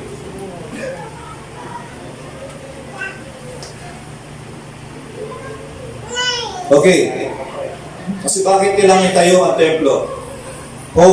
In 2 Thessalonians, the 2nd chapter, 3rd and 4th verse, let's get it. See, Paul, what he say? Ano sinasabi niya? Hear about it. That's great Holy Spirit on this great prophet of the Lord. See, what he said about it in the last days. In 2 Thessalonians, the 2nd chapter is what it is.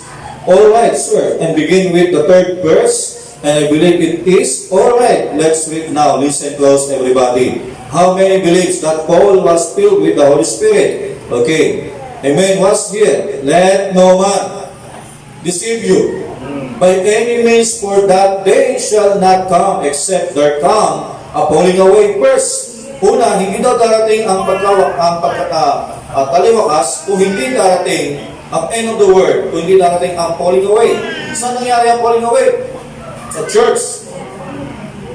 Una, church. Pag nakita natin, may falling away na ba? Yes! Marami na. Marami nang tumanggap sa mensahe, pero maraming tumalikod. Ano yan? May hindi na ang falling away. Kaya sabi niya, una daw, hindi daw darating ang Panginoon, kung hindi darating daw ang falling away first. Kaya nga dumating na yan, kaya kumakatok na ang Panginoon sa Laodicea, sa labas. Kasi bakit? Kasi iniwanan nila ang salita. He's trying to get it out their head that is coming right then. Said, there's got to be a falling away from the church first. Ano yan? Tayo. Kasi, bakit, ano bang dahilan, bakit nililipat ng Diyos ang biyaya para bumalik sa Hudyo? Na kung may tumatanggap pa. O, di ba? Pag wala nang tumatanggap, panahon na, parang lumipat na siya. Kasi hanggang may pumapasok pa na kaluluwa, ang Panginoon nandito pa yan. Pero pag wala nang kaluluwa pumapasok, tapos na, bakit ba siya magtatagal? Yung tinawag na lahat. Balik kasi sa homeland. O, yun yung reason no. Sabi niya, come over in this Laodicean age, and that man of sin will be revealed. At mahayag na ang taong makasalanan. The man of sin. Tao, kung mayroong man of sin, mayroong man of sin. Sino ang man of sin? Lord. Sino ang man of sin? Unbelief in the Holy Ghost. Unbelief the revealed. Sino yan? The son of perdition. Like Judas was treasurer of the church. Katulad naman yung Judas, treasurer ng church. No? Sino yan? Kasi siya yung hawak lahat ng ari-arian sa buong mundo ng iglesia. Sino yan?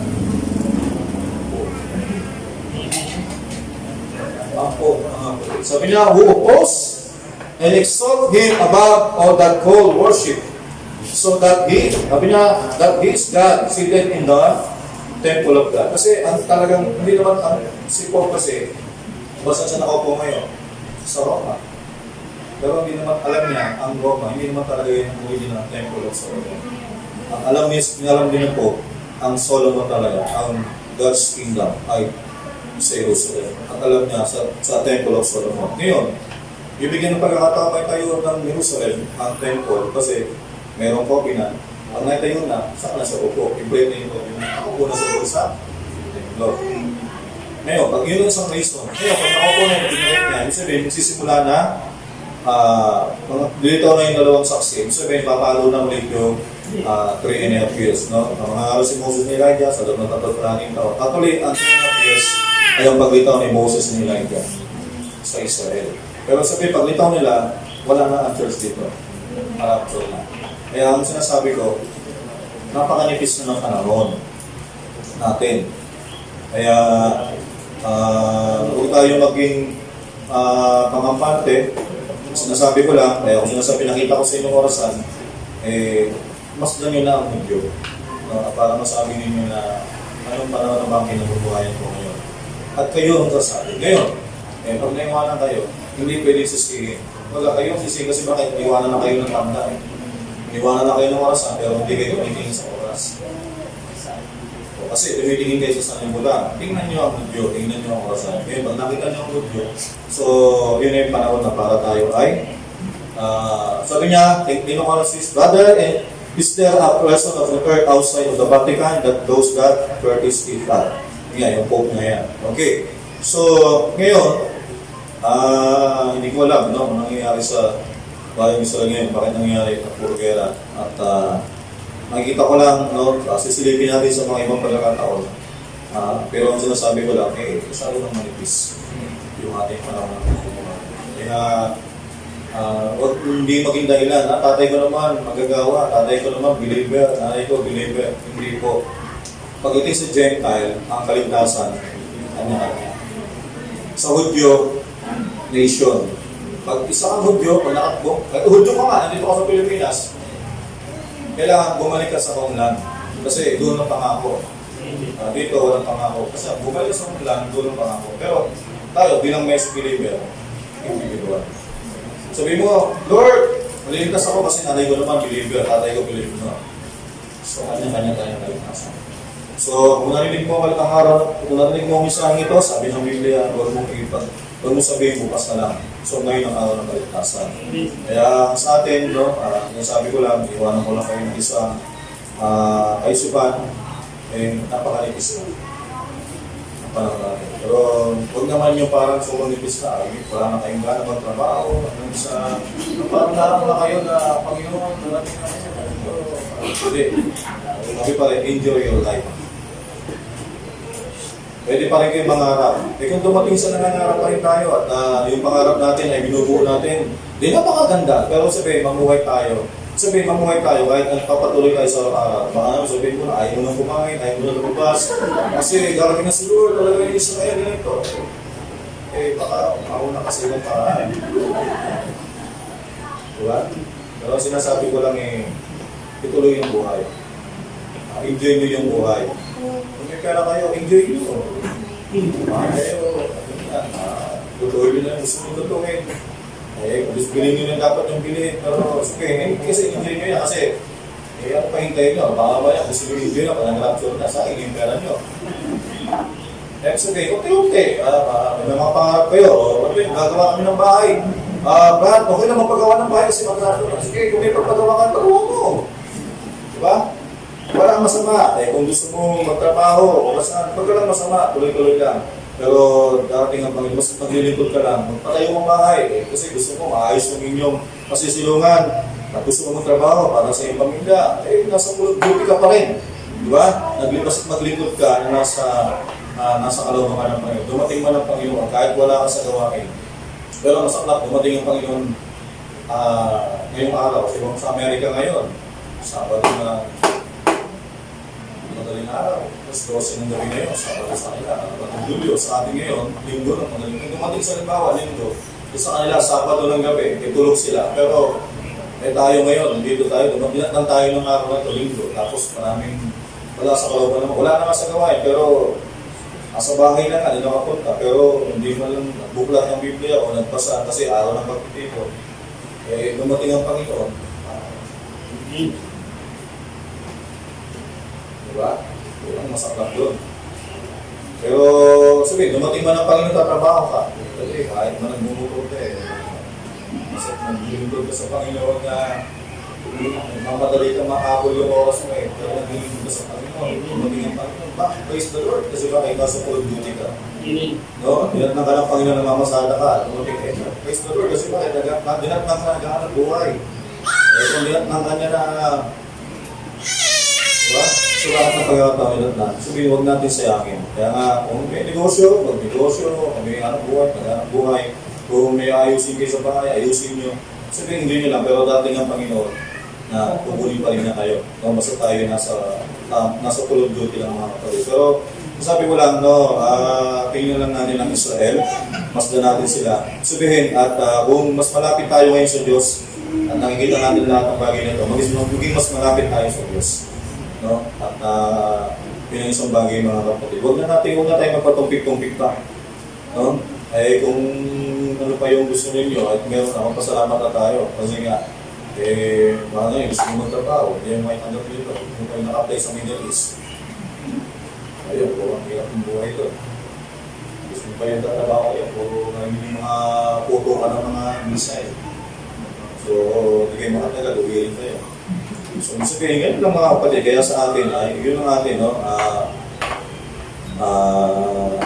Ano bang oras? Pwedeng dumating na ang Panginoon pag-araw. Pero sabi ko nga, i-prepare na natin yung buhay na. Ibigay natin na sa Panginoon ang lahat-lahat. No? Maglingkod tayo, maglingkod na tayo ng tapat, no? Sa Panginoon. Bigay na natin lahat, no? Bigay natin lahat-lahat. Kasi binigyan ka na ng pagkakataon, binigyan na tayo ng biyaya. So huwag natin sayangin ng biyaya na binigyan ng Diyos sa atin. No? At minsan, kung may pagkakataon naman i-share yung biyaya, i-share nyo rin yung biyaya. Pala nyo, ang tagal nyo ng kasama, hindi mo pala, sinado pala. inaantay lang palang buksan mo yung bibig mo. Eh, hindi mo binuksan. Sasabihin mo, nagsisan ako sa'yo, for God so loved the world, that He gave His only begotten Son. Sino yung brad? Sabi nga si Lord. Eh, tumanggap pala, hindi mo alam, taga-tagal mo kasama eh. Kailangan mo lang pala buksan yung bibig mo eh. Kasi bakit? Nahihiya kayo. Ayaw yung tanggapin. Sasabihin, ayaw lang malaman born again kayo. Ayaw malaman Christian kayo. Ba't kinahihiya niyo ang Panginoon? Kaya nga dito, yung sinisir lang natin, ba? Eh kung kinakailangan bukan yung bibig ninyo para may isang tao tumanggap, eh bakit hindi? Pero yun nga, itong mensahe nito, sabi nga natin, ay ang Israel ay ang orasan natin mga kapatid. No? Kasi nakikita natin lahat ng tanda. Falling away, nandito na. Nangyari na sa atin. At lahat ng propesya ay nabuksan na sa ating panahon. At nakita natin ang Israel ay alam ko, hindi pa pabayaan ng Diyos na kami nga nung isang pupundusin nila ang Israel. Kahit sa kanin ng mundo ng Israel, pupundusin. Pero hindi mangyayari yun. Hindi pa kayong tulungan ng Diyos yun. Kasi darating ang Diyos ko. Pero sinasabi ko, kung dumating ang Diyos ko, nasa na ang Diyos. Hindi naman pwede dumating ang Diyos ko, nandito pa tayo. Iwan tayo. Mali itong mensahe natin. Pero yun yung sinasabi ko, magpakainit tayo mga kapatid. May mga bagay pa tayong ginawalawaan at may mga tanong sa naging topic natin, pwede nyo tanongin o PM. Eh, gusto nyo i-clarify pa mas malinaw, pwede po. Okay? So, glory. At tayo naman muna yung manalangin para sa pagtatapos ng salita ng Diyos. Panginoong Diyos, maraming salamat po muli sa iyong mga salita. Patuloy namin dinadalangin, patuloy na pasalamat kami sa karunungan, ang kaalaman na patuloy na binigay mo po sa iyong mga anak sa lugar na ito. At pasalamat Panginoong Diyos sa orasan namin ay ang Budyo. Panginoon, hindi kami natutuwa na nahihirapan sila, na ginigera sila maraming mga kaluluwa na mamatay. Panginoon Diyos. Pero Panginoon, lahat ito ay nangyayari dahil pansamantala silang bulag, Panginoon, sa iyong salita ngayon. Pero Panginoon, kapag dumating na ang apostasy, sinabi sa iyong salita, falling away, the church ay, Panginoon, ay muling babalik ka sa mga Hudyo. At Panginoon, nakita namin ang lahat ng tanda sa aming kapanahunan na ito ay unti-unti ng nagmamanifest. Panginoon, ang lahat ng ito. Kaya po panalangin namin, Lord, na patuloy na dagdagan mo pa ang aming pananampalataya, ang pagkaunawa sa iyong salita, na patuloy namin maunawa at makita ang iyong mga salita, Panginoon Diyos. Ang Panginoon ay magawa namin makita, Panginoon, ang aming kapanahunan. At ang sinabi mo, Panginoon, sa iyong salita, kapag nakita namin lahat ng nangyayari ng lahat ng ito, ay kami tumingin na sa itaas, Panginoon, looking unto Jesus, Panginoon, dahil magaganap na ang aming pagkagawa. Kaya, Panginoon, nais namin, Panginoon, manalangin namin ang bawat isa ay makasama namin, Panginoon, Diyos sa pagkagawa. Bawat isa gawa ay patuloy na tumayo sa salita mo, Panginoon. Makita nila ang lalim at taas ng biyaya na dumating, Panginoon, sa aming panahon. Huwag namin itong iwalang bahala. Huwag namin itong sayangin ang mga biyaya na dumating sa aming Panginoon dahil hindi lahat ay tumanggap, Panginoon, ng biyayang ito. Kundi sabi mo, whosoever, Panginoon, kasi lamang ang tumanggap, ang tanggapin ang iyong inaalok, isa lamang may buhay na walang nangyari. Kaya, Panginoon, malinig namin ang iyong salita, ay isa kami sa mga tugon at tumanggap ng iyong mga salita, Panginoon. Kaya po sa patanghaling ito, Panginoon, salamat po sa iyong mga salita at patuloy namin nakikita ang kapanahunan at orasan namin, Panginoon, bilang sa Kristiyano. Alam namin, Panginoon, na konti na lang ang panahon, ang biyaya na ibinigay mo po para sa amin. Pero Panginoon, nais namin, Lord, ay marami pa po mga kaluluwa patuloy na tumanggap sa iyo at magbalik loob, Panginoon. Upang Panginoong Diyos na bumalik muli sa mga Hudyo, upang Panginoon muli doon ay magpakilala ka at muli ay ligtas mo sila, Panginoon, sa kamay ng mga kaaway, ng mga kalaban, Panginoon, sa kanila. Kapag sila ay bayang hinirang mo, Panginoon, alam namin kahit malinis ng bansa, pero Panginoon, hindi mo sila pababayaan, Panginoon Diyos. Panginoon, maraming salamat at maraming manalangin, Panginoon, patuloy na palagay mo rin po ang bawat isa sa amin na nakapakinig na iyong salita. Patuloy na ito ang paunawa, Panginoon, mag-reveal sa bawat sa amin. Kung meron ng kakulangan, patuloy na panalangin ko, ito ang magdagdag. At magpuno, Panginoon, ng mga kakulangan, Panginoon, sa iba't ibang kaparaanan. Maraming salamat, Ama. Sa iyo po namin pinagkatuwa ang lahat ng bagay sa pangalan ng Yesu Cristo. Amen. Amen. Okay, away din natin ang Amazing Grace. Bago ko balik sa ating MC.